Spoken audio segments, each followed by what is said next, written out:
Good morning, Crystal Lake students.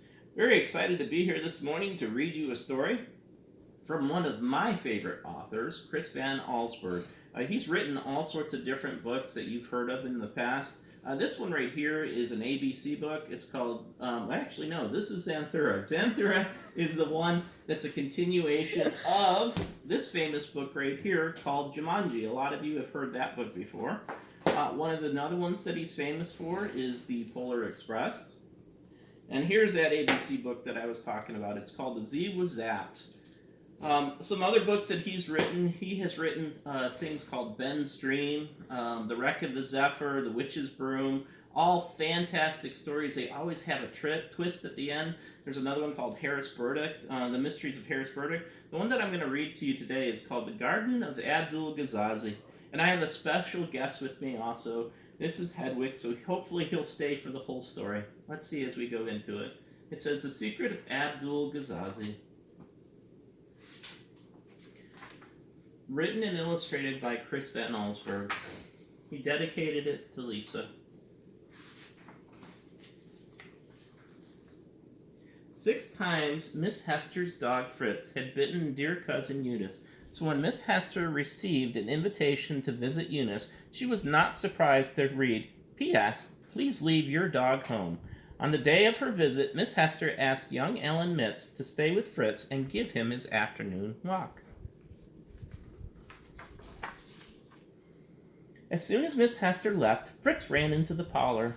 He loved to chew on the chairs and shake the stuffing out of the pillows, but Alan was ready. All morning long, he kept Fritz from sinking his sharp little teeth into the furniture. Finally, the dog gave up and fell asleep exhausted. Alan took a nap too, but first he hid his hat under his shirt, hats being one of Fritz's favorite things to chew. You all see him hiding under there? See the dog?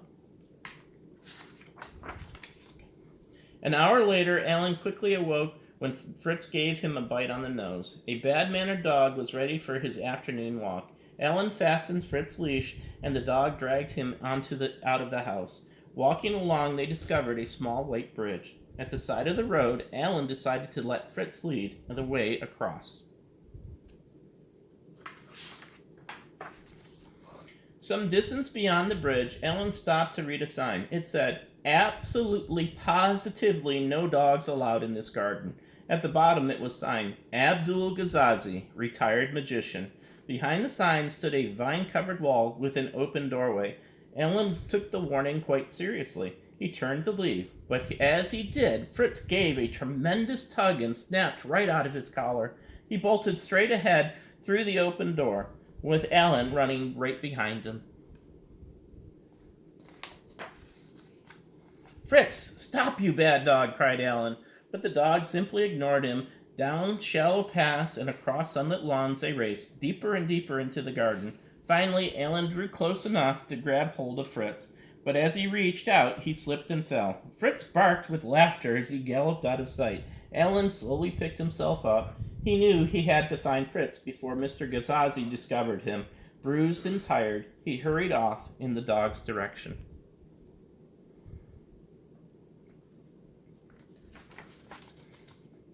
After a long search, Alan was ready to give up.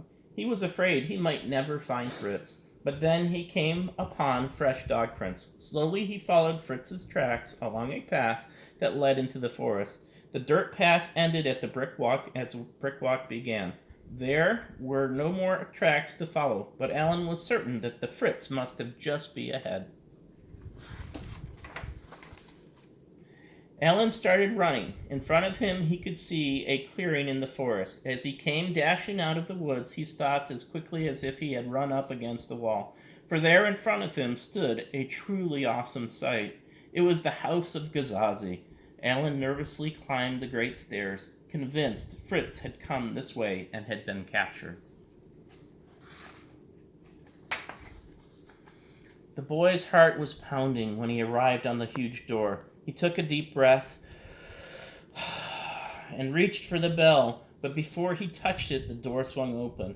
There in the shadow of the hallway stood Ghazazi the Great. Greetings, do come in, was all that he said. Alan followed Gazazi into the large room. When the magician turned around, Alan quickly apologized for letting Fritz into his garden. He politely asked if Mr. Gazazi had Fritz. Would he please give him back? The magician listened carefully and then, smiling, said, "Certainly. You may have your little Fritzy. Follow me." With those words, he went to the door and led Alan back outside. They were walking across the lawn when suddenly Gazazi stopped by a gathering of ducks. He began to speak in a voice that was more like a growl. "I detest dogs. They dig up my flowers, they chew my trees. Do you know what I do to dogs I find in my garden?" "What?" whispered Alan, almost afraid to hear the answer. "I turn them into ducks," bellowed Gazazi. In horror, Alan looked at the birds in front of him. When one duck came forward, Gazazi said, "There's your Fritz." Alan begged the magician to change Fritz back. "Impossible," he answered. "Only time can do that. This spell may last years or perhaps just a day. Now take your dear bird and please don't come again." When Alan took the bird in his arms, he tried to give him a bite. "Good old boy," said Alan sadly, and patted the bird on the head. "You really haven't changed so much." With tears in his eyes, he started for home. Behind him, Alan could hear Gazazi laughing. As he approached the stairway, a gust of wind took Alan's hat, sailing right off his head. Running along with one arm, reaching for the hat, Alan lost his hold of Fritz. The duck flew out ahead and grabbed the hat in midair. But instead of landing, he just kept on flying higher and higher until he disappeared into the afternoon clouds.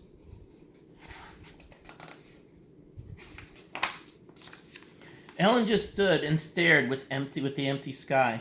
"Goodbye, old fellow," he called out sadly, sure that Fritz was gone forever. At least he had something to chew on. Slowly, one step after another, Alan found his way back to the garden gate and over the bridge. It was sunset by the time he reached Mrs. Hester's. Lights were on, and he knew she must be home. With a heavy heart, he approached the door, wondering how Miss Hester would take the news. Wow, I can't even imagine how he felt. When Miss Hester came to the door, Alan blurted out an incredible story. He could barely hold back his tears. Then, racing out of the kitchen, dog food on his nose, came Fritz. Alan couldn't believe his eyes. "I'm afraid Mr. Gazazi played a trick on you," said Miss Hester, trying to hide a smile. "Fritz was in the front yard when I returned. He must have found his own way home while you were with Mr. Gazazi, you see. Alan, no one could really turn dogs into ducks. That old magician just made you think that the duck was the dog." Very funny. Wow. So he goes home. Alan felt very silly. He promised himself he'd never be fooled like that again. He was too old to believe in magic. Miss Hester watched from the porch as Alan waved goodbye and hurried down the road to go home. Then she called out to Fritz, who was playfully running around the front yard. He came trotting up the front steps with something in his mouth and dropped it in Miss Hester's feet. "Why, you bad dog," she said. "What are you doing with Alan's hat?"